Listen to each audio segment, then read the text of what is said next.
Saludos profesor Avelino y demás personas que estén observando este trabajo. Soy Maiker Córdoba, estudiante del cuarto trimestre de psicología. Yo, junto a mis demás compañeros, estaremos abordando el tema de la perspectiva psicoanalítica. Somos el grupo 2. La perspectiva psicoanalítica se interesa en las fuerzas inconscientes que motivan el comportamiento humano. Este punto de vista se desarrolló a comienzos del siglo XX, cuando Sigmund Freud, médico vienés, desarrolló el psicoanálisis. Sigmund Freud nació en Freiberg, la antigua Moravia, actualmente parte de la República Checa, el 6 de mayo de 1856. Su padre fue un comerciante de lana, que en el momento de nacer Freud tenía 40 años y 2 hijos habidos en un matrimonio anterior. Estudió en la Universidad de Viena y se especializó en neurología. Publicó 5 estudios a los 26 años, que luego serían las bases, o sea, estarían las bases para su teoría, las premisas para su teoría, hoy conocida por su enfoque sobre el sexo. Estudió la propiedad anestésica de la cocaína, tomó el consejo de su profesor y se dedicó a la práctica privada como médico, como neurólogo clínico, y pronto pudo casarse con su prometida de hace 4 años atrás, Marta Berneus. Dicha unión produjo 6 hijos, incluida su hija Ana, que siguió los pasos de su padre y se dedicó al psicoanálisis. La familia se mantuvo fiel a la comunidad judía y sus costumbres, aunque no especialmente religiosas. En la etapa de la adolescencia, ya Freud había dejado parte de sus creencias. En 1885 se le nombró Privatdozent de la Facultad de Viena, en donde enseñó a lo largo de su carrera. En 1923 se le diagnosticó un cáncer de mandíbula y hubo de someterse a la primera de una serie de intervenciones desde entonces y hasta su muerte en Londres el 23 de septiembre de 1939. Él propuso que las fuerzas psicológicas inconscientes afectan en forma poderosa el pensamiento y el comportamiento humano. Estas fuerzas se originan en las emociones de la niñez y continúan su influencia durante toda la vida. Freud presenta a los humanos como seres movidos por sus impulsos, que en sí mismos no son ni buenos ni malos. El psicoanálisis clásico puede resumirse bajo las siguientes premisas. La gente difiere en el mecanismo del yo, los cuales le controlan la expresión y las fuerzas primitivas en la personalidad. La salud mental involucra la capacidad de amar y trabajar. El psicoanalista o el psicoanálisis proporciona un método para superar conflictos psicológicos inconscientes. Las personas adultas cambian muy poco. Muchas gracias.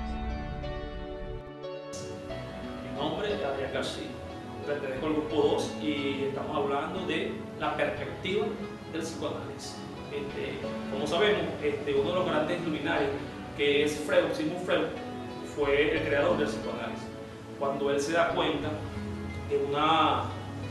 que estaban realizando una terapia de hipnosis y él ve que a una persona se le hace una regresión y esta persona va hacia su pasado en su pensamiento y logra con esta regresión quitar síntomas de la enfermedad del cual ella continúa. De ahí viene y propone Freud el determinismo psíquico. ¿De qué se trata este determinismo psíquico? De la inconsciencia, de que existe una inconsciencia del cual la persona no se percata y esta afecta la conducta, incluso hasta puede generar síntomas. La palabra clave para Freud era la inconsciencia. Él empezó desde ese momento a estudiar la inconsciencia porque veía que en los comportamientos, el gran porcentaje, lo que generaba estos comportamientos era la inconsciencia. Entonces él decía que esos factores psíquicos afectaban los factores físicos.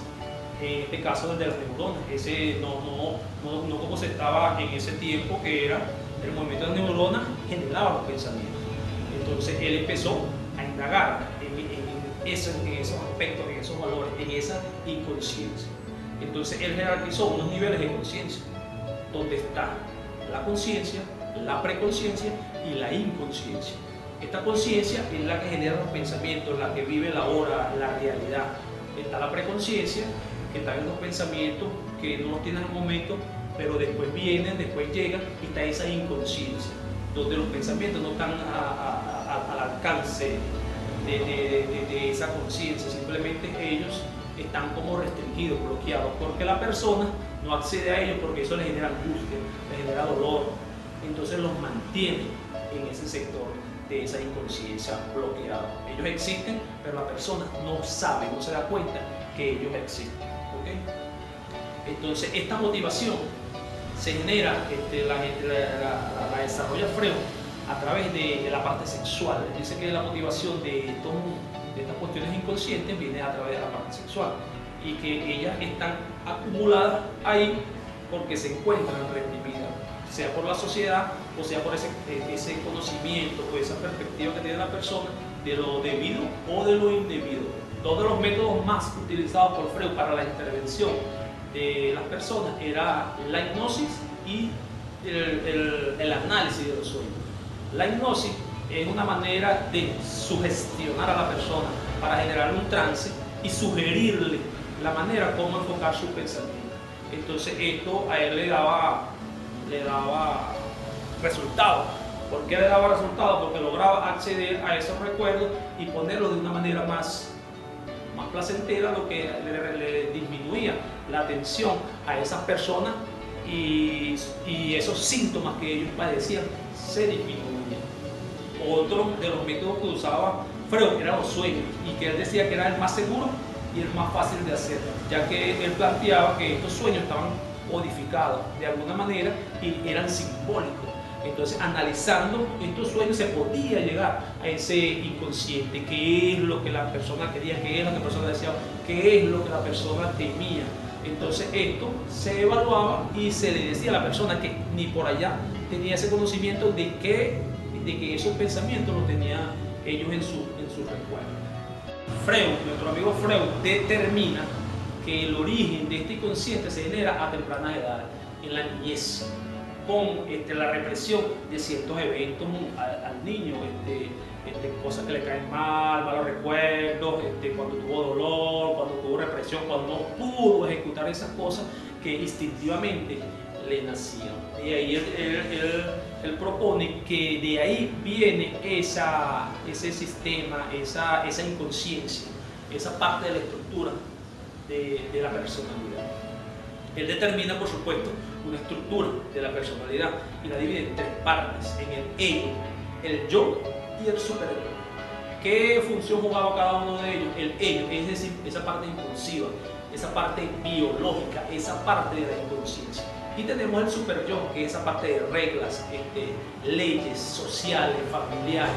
Y tenemos el yo, el equilibrista. Ese yo es el racional, el más pensado, el que mantiene el equilibrio entre uno y el otro, entre esos instintos y esas exigencias de la sociedad y de la familia. Freud determina la energía psíquica, de dónde proviene esa energía que hace que existan estas estructuras, este sistema estructurado, y le llama líbido.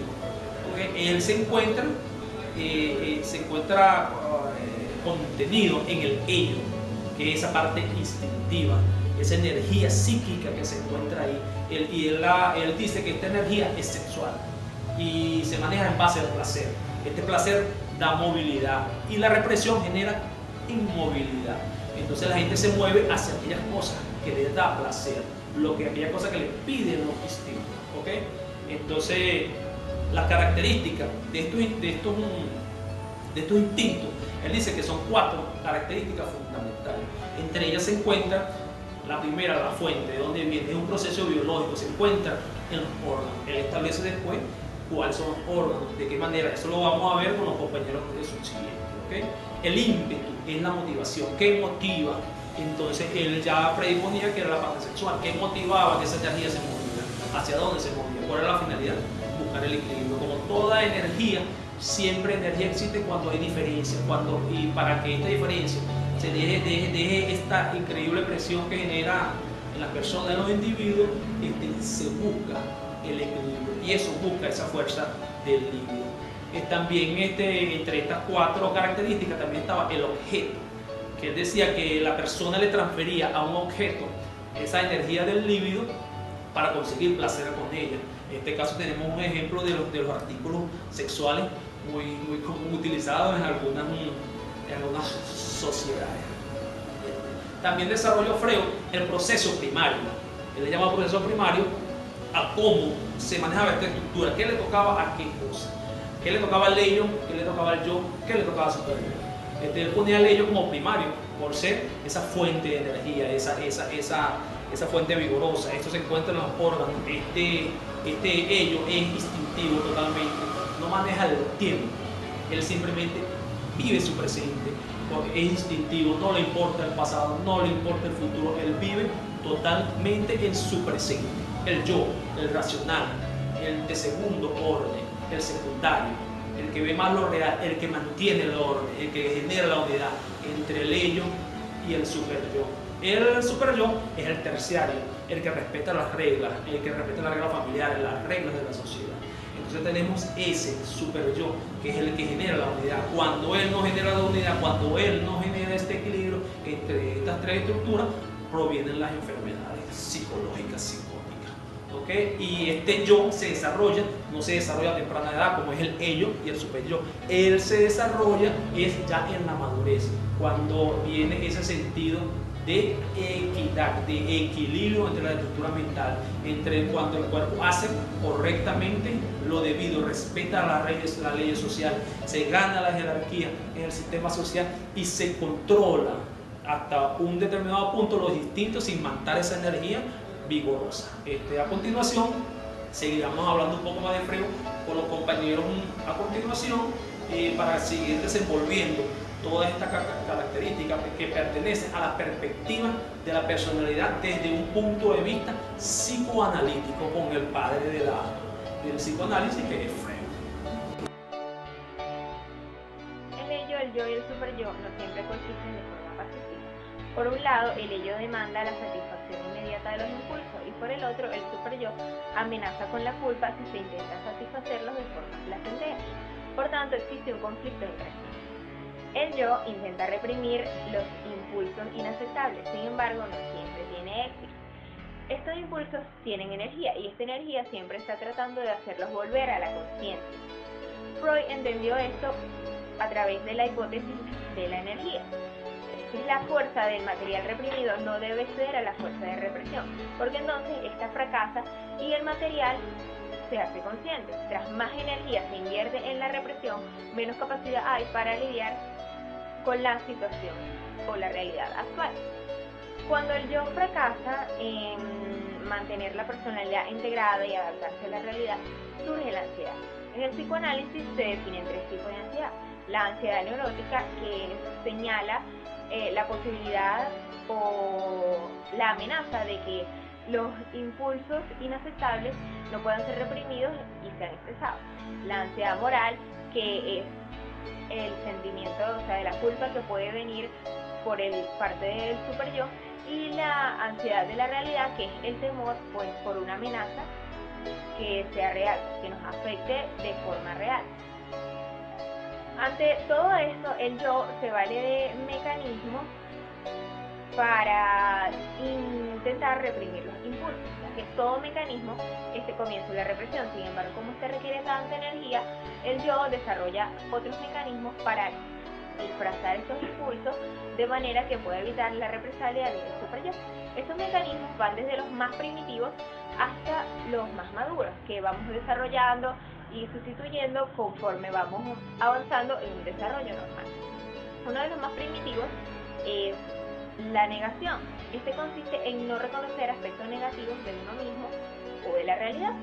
Otro es la formación reactiva, en el cual ante el impulso inaceptable del individuo, este lo reprime desarrollando el opuesto de forma exagerada.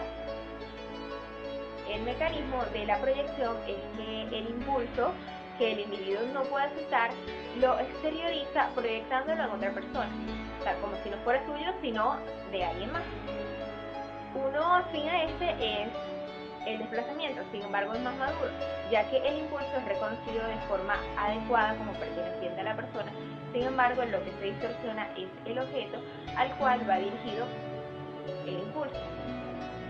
El mecanismo de defensa de la identificación consiste en adoptar o tomar ciertas cualidades o actitudes de otra persona. Esto forma parte del desarrollo normal. Por su parte, el mecanismo de defensa de la intelectualización previene el reconocimiento claro del impulso sin distorsiones mediante una explicación excesiva y distorsionada. Ahora bien, la forma más saludable y deseable de tratar con los impulsos inaceptables es la sublimación.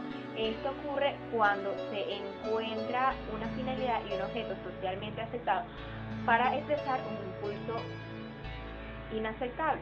Por otro lado, aún en materia de personalidad, sin embargo enfocado más a su desarrollo, uno de los legados de Freud es que la experiencia de la niñez influye potencialmente en la personalidad del adulto.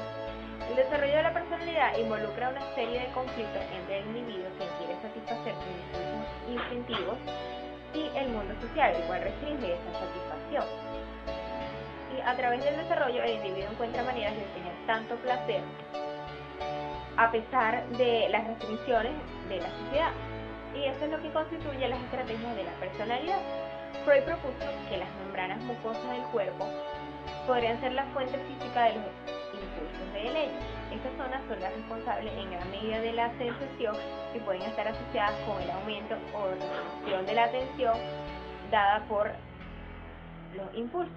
Y pues toda la gente, impulsada por los factores de la maduración, se desarrollan a través de las mismas etapas psicosexuales, que fueron las etapas en las que él vivió el desarrollo y cada una se encuentra asociada a una zona en específico. Y pues el desarrollo de la personalidad ocurre conforme el yo encuentra nuevas estrategias para enfrentarse con las frustraciones impuestas por la socialización. Sin embargo, si esta es demasiado severa o es reprimida, el joven no puede enfrentarla y el desarrollo de la personalidad será dañado. Es ahí cuando tiene lugar lo que se denomina una fijación, en el cual los impulsos no son reprimidos,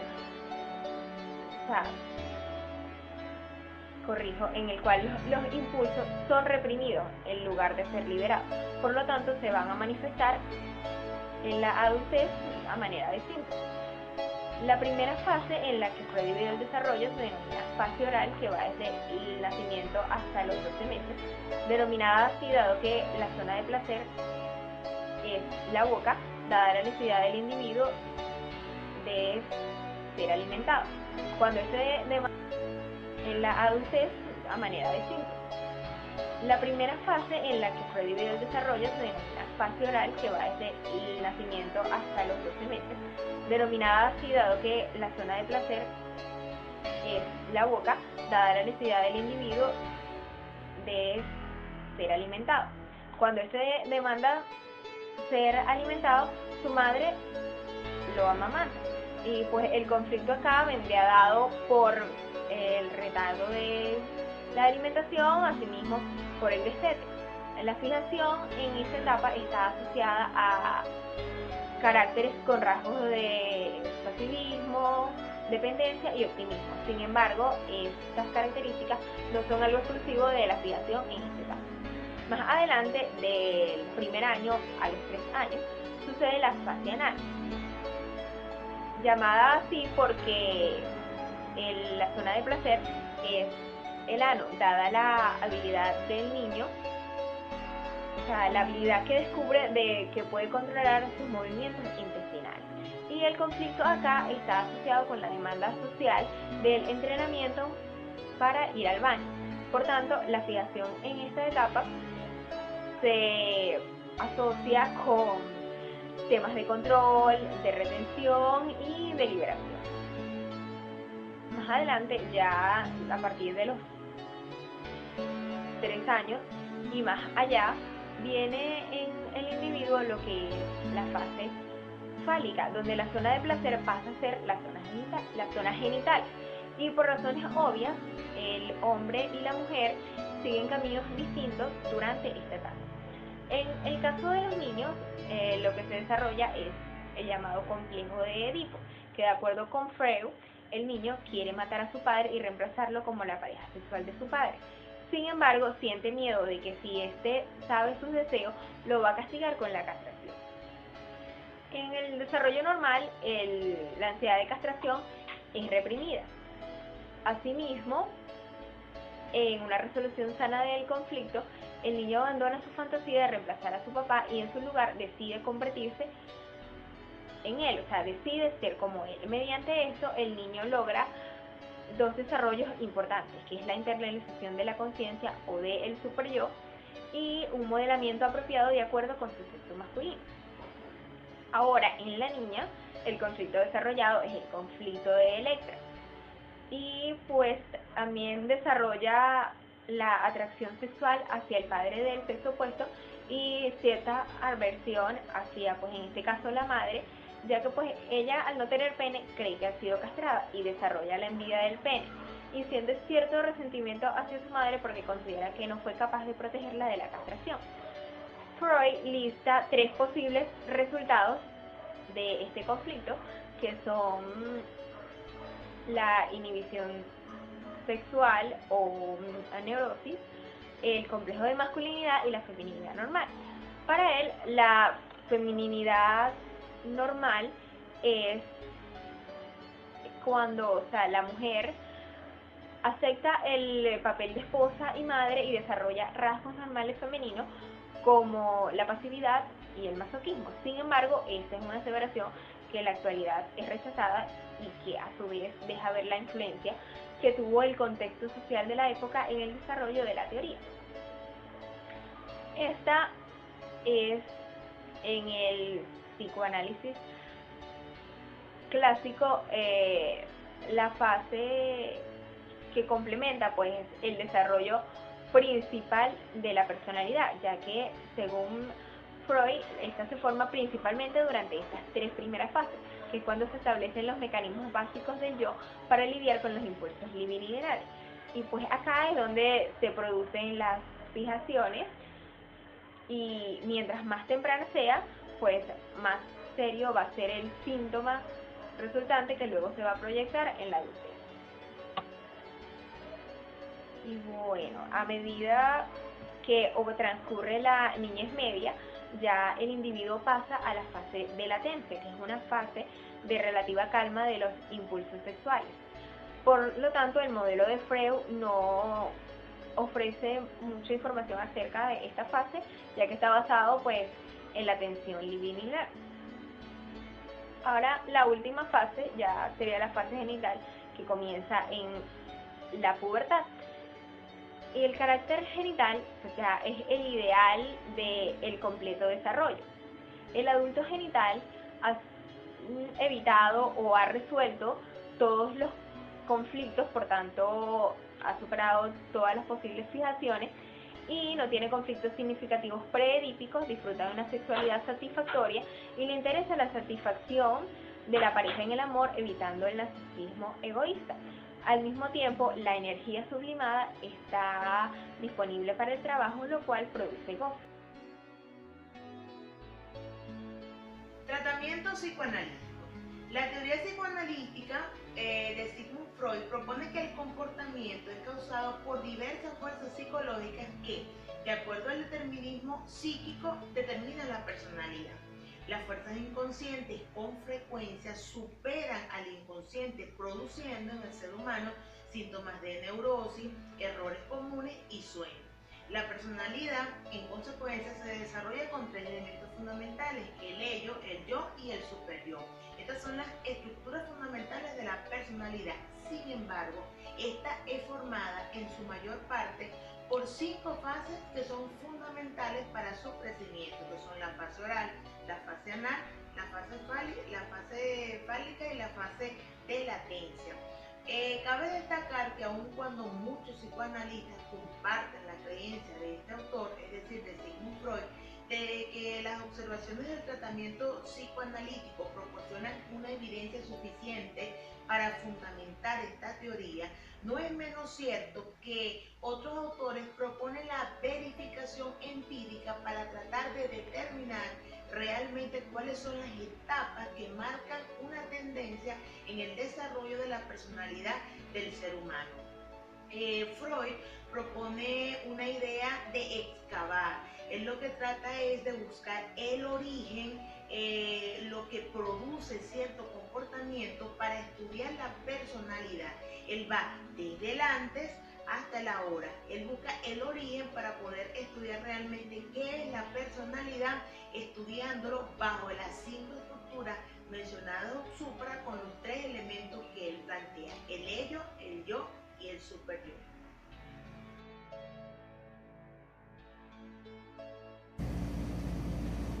Le voy a hablar un poco de la vida y biografía de Carl Jung.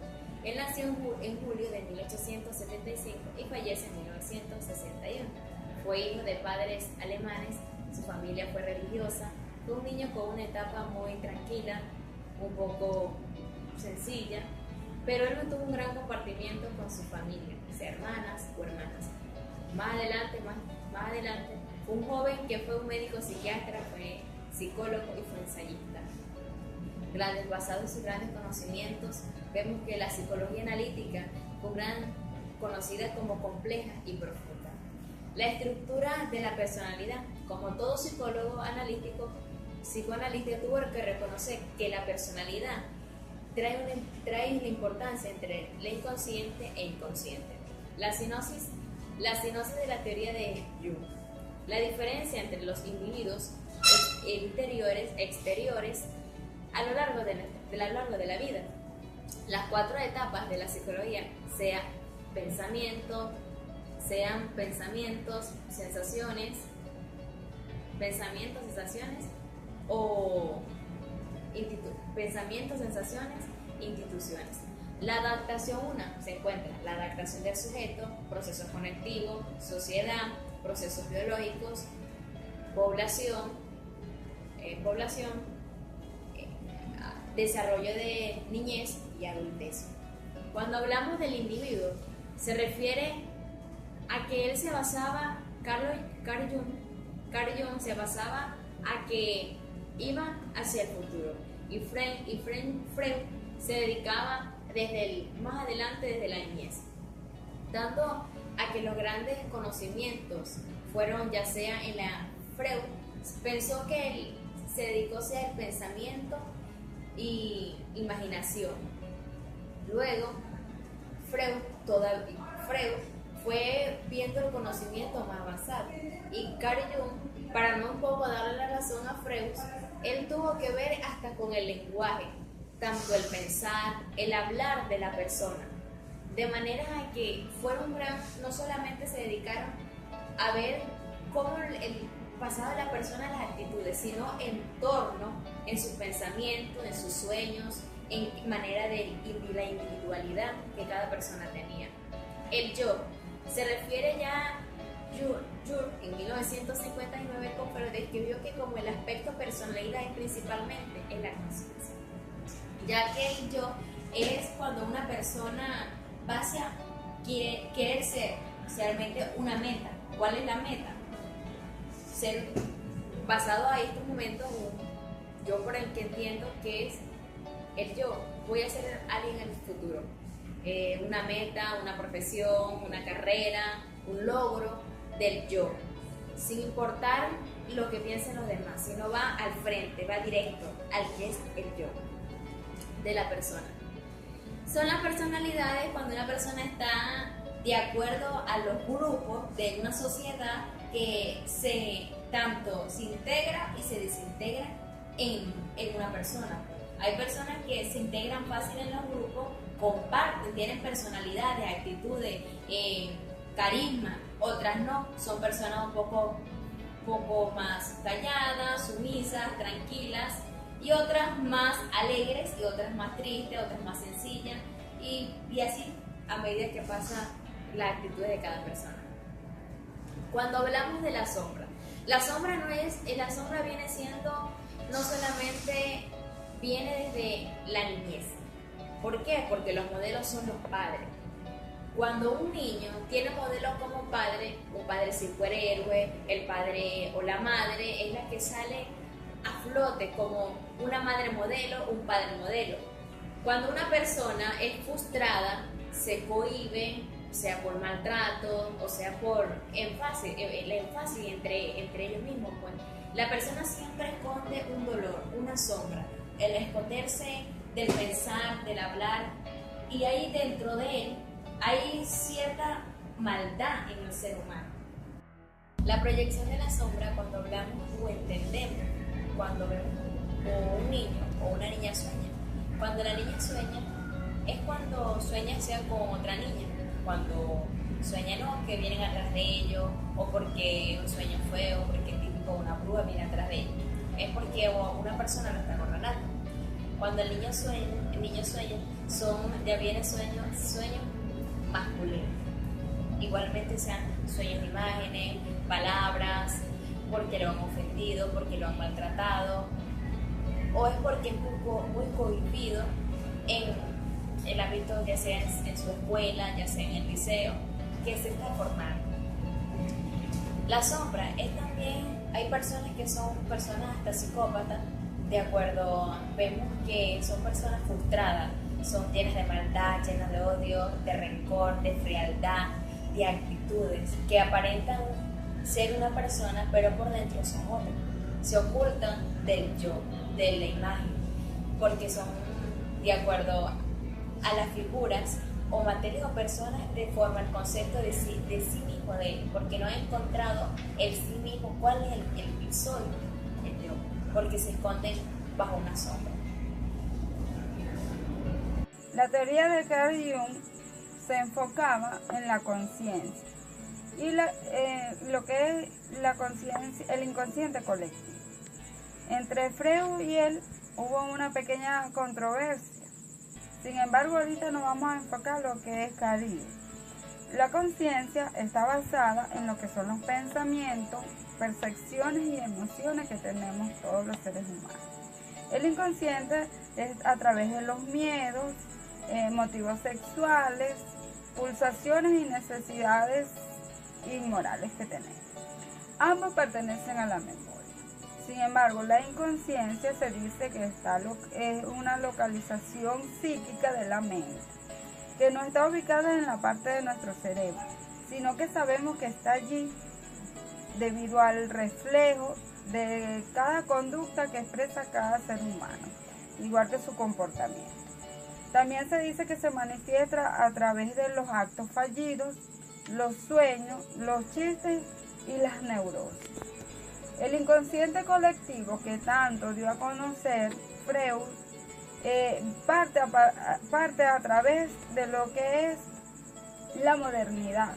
La modernidad, podemos decir, de la teoría del pensamiento. En este caso, el inconsciente es la memoria de una humanidad en general, es decir, universal. Y se dice colectiva porque se identifica a través de símbolos que están formados por puntos de encuentro entre el inconsciente y la conciencia. En este caso podemos decir que tenemos puntos de encuentro como los sentimientos, la espiritualidad, la ira, el odio, que todos los seres humanos lo poseemos y en algún momento lo expresamos. Para Jung era importante hacer entender que aun cuando había un inconsciente personal, se reflejaba más en el colectivo y que era importante trabajarlo y sacarlo a flote, porque son aquellas emociones que nos cargan de trauma, y que si nosotros no lo sacamos a flote, entonces nos crean lo que él llamaba la sombra. Aquella sombra que tenemos todos los seres humanos, sin embargo, se puede trabajar. Y trabajar, estamos hablando a través de terapias que permitan disminuirlo o eliminarlo. En este caso, el inconsciente colectivo también se conocen lo que son los arquetipos, Los arquetipos no es más que aquellas cosas nuevas, pero que son más complejas y que nos llevan en la evolución de cada teoría. Los arquetipos se encuentran también en lo que es el mito.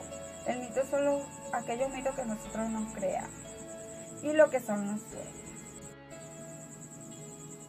El mito. Los mitos se pueden clasificar en dos fases. Los mitos religiosos, que son las guías de la vida y del desarrollo. Esto también tiene mayor influencia en cuanto a la personalidad.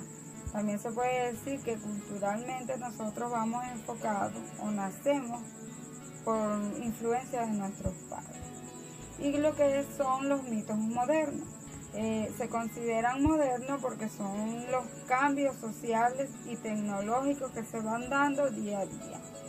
Esto puede ser nuestra guía para desarrollar nuestra forma de relacionarnos con el inconsciente y con el inconsciente colectivo, con las experiencias históricas de cada comunidad, cada actualidad.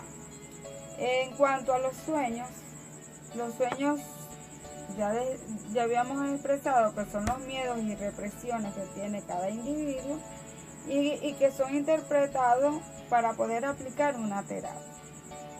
En cuanto a la terapia, Jung se enfocaba que para él, al contrario de Freud, él decía que era necesario que el terapeuta estuviera en contacto directo con el paciente, es decir, cara a cara, que lo atendiera día a día y tomaba en cuenta era el presente, más que todo. En cuanto a Freud, ellos tuvieron una pequeña controversia. Se dice que en la teoría de Freud, él se enfocaba desde el nacimiento, desde la niñez, del nacimiento, de las influencias familiares, personales, y que esto le podía, porque él quería, en este caso, estudiar el motivo o profundizar el motivo al cual le cargó ese trauma a ese paciente, para poderlo atender desde raíz.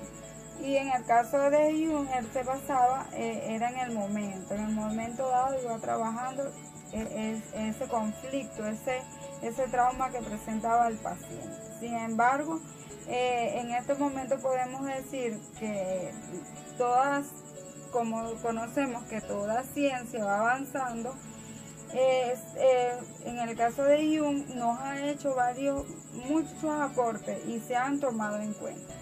Se conocen varios historiadores y varios exponentes que le dan la razón a Jung en cuanto a la actualidad y la modernidad, y que todo estas terapias se van a ir modernizando a medida que va avanzando la humanidad.